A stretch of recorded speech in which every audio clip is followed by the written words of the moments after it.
sinabi sa inyo kasi alam kong kukulitin niyo ako at Alam niyo, simula nang sumakabilang buhay yung mga magulang natin, tinitiis ko na yung mga kulitan niyo.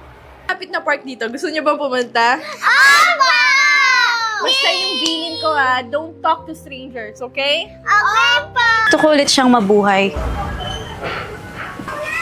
Favorite kasi ng anak ko to nung nabubuhay pa siya. Kaya sa tuwing naaalala ko siya, binibili ko to. Gusto mong tikman?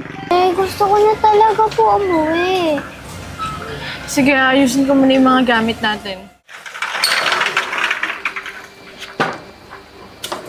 Ate, libot pa tayo bukas. Sure, baby. Tara, kita tayo sa taas. Yay!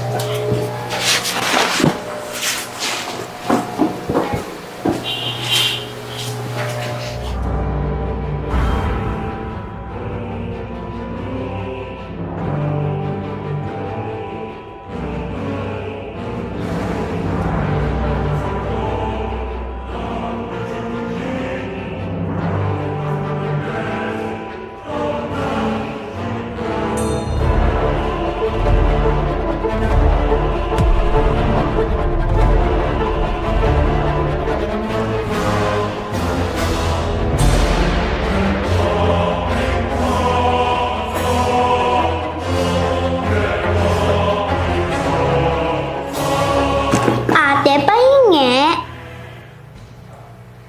Hoy, ate, pahingi ako. Hindi pwede.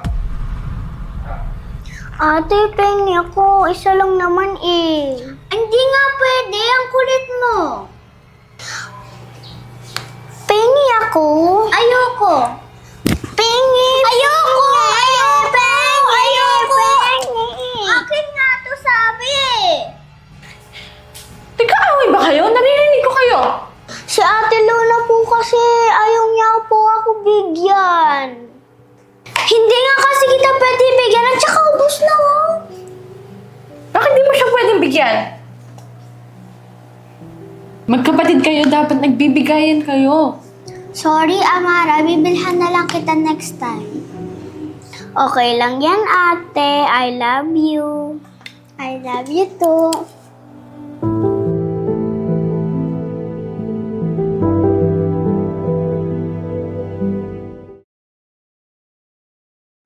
Kayo ba yung nagpaint ni Amara nito? Opo, ate. Ang ganda naman. I-display natin to dito sa bahay. Teka, parang may tao.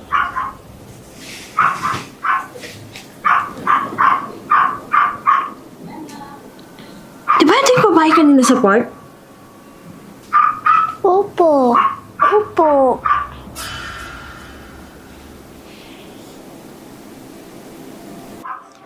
Bakit siya nandito at bakit alam na po ang bahay natin? Teka lang nga, pupuntahan ko lang sa baba.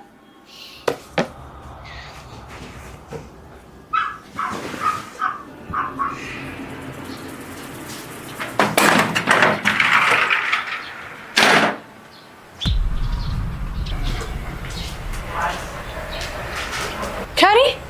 Bakit ka nandito? Halika, pasok ka! Maupo ka. Nabanggit kasi kanina ni Luna sa akin yung bahay niyo. Sorry naistorbo ko ba kayo? Nalulungkot kasi ako dahil naaalala ko yung anak ko. Gusto ko sana ng kausap. Ganun ba? Sige, sandali lang nga. Maiwan mo na kita.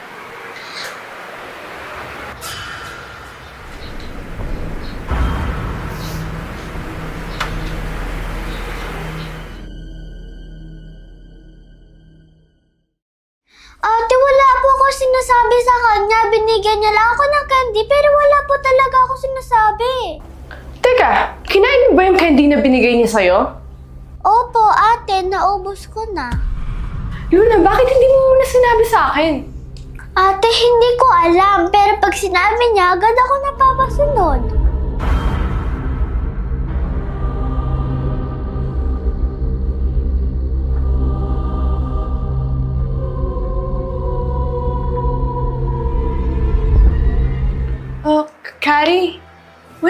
ba sinabi si Luna sa'yo kung saan kami nakatira?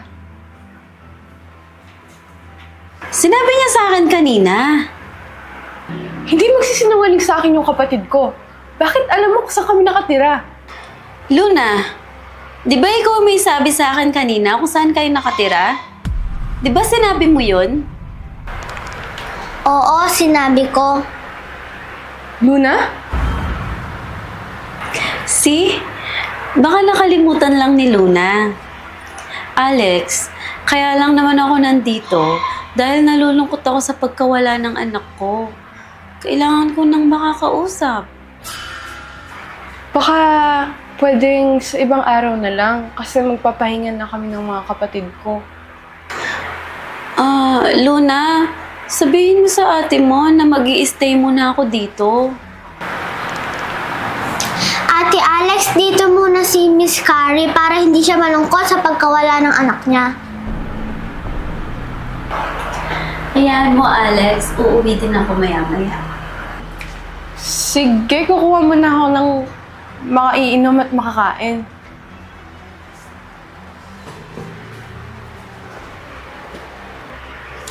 Luna, dito ka muna sa tabi ko.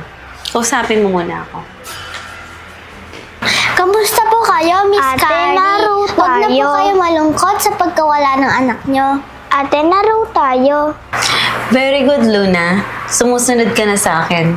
Sa susunod na araw, mapupunta na sa katawan mo ang kaluluwa ng anak ko. Gusto mo ba yon? Opo, gusto ko po yun. Ate, laro tayo, please. Ate, laro na tayo. Sige na. Luna, ang kulit ng kapatid mo. Makipaglaro ka nga sa kanya yung hindi niya pa nalalaro. Gusto ko yung masasaktan siya. At hindi ka na niya yayayain maglaro ulit. Maliwanag? Tara, Amara, laro tayo. Yay, ate. Ate, anong laro natin? Basta, mag-i-slide tayo sa hagdanan. Ate, baka masaktan ako. Akong bahala sa'yo, magtiwala ka lang sa ate mo.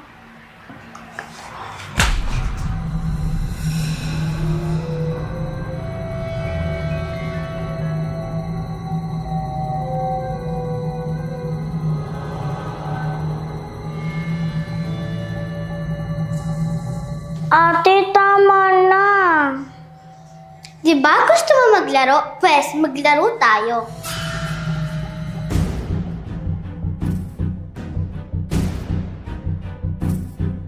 Ate, tama na. Ate Alex!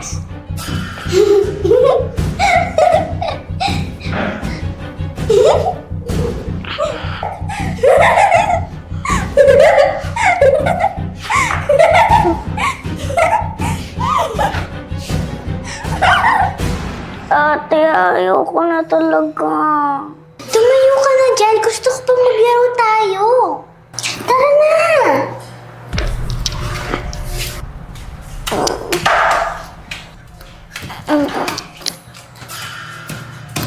Ate Luna, isusumbong ko ikaw kay Ate Alex. Eh, di sumbong mo ako.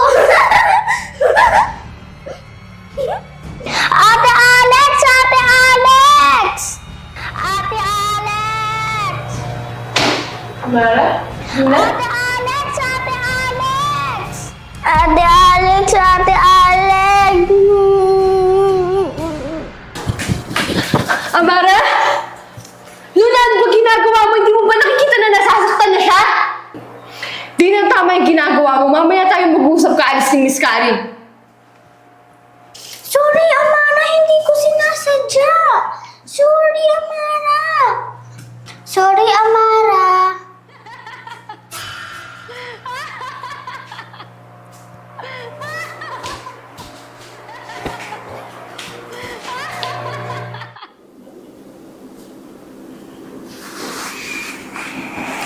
Amara, dito ka lang muna. Babalik si ate.